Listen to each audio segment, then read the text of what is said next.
நான் ஃபாலோ பண்ண போற ஒரு 3 ரெசல்யூஷன்ஸை உங்ககிட்ட ஷேர் பண்ண போறேன். நீ எடுக்கிற ரெசல்யூஷன்ஸை நாங்க ஏன்டா பார்க்கணும்னு உங்கள சிலர் கேட்கலாம். அங்கதான் இருக்கு சுச்சம்.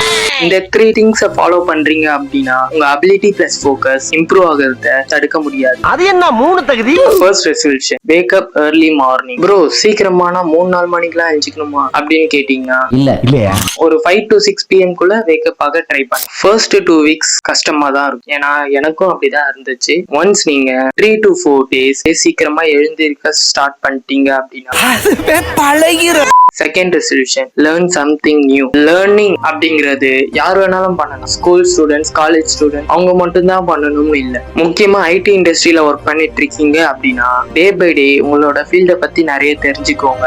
ஸ்டூடெண்ட்ஸா இருந்தீங்கன்னா நிறைய ஸ்கில்ஸ் லேர்ன் பண்ணுங்க. Third resolution, consistency. 3 to 4 weeks கன்சிஸ்டன்டா இருப்பாங்க. இன்னும் சில பேர் 3 to 4 months கூட கன்சிஸ்டன்சியா இருந்துருவாங்க. பட் இதெல்லாம் கன்சிஸ்டன்சியே இல்ல. எது கன்சிஸ்டன்சி அப்படின்னு என்கிட்ட கேட்டீங்கன்னா உங்க கோலை அச்சீவ் பண்ற வரைக்கும் கன்சிஸ்டன்சியா இருக்கிறது தான் கன்சிஸ்டன்சி. பாய்.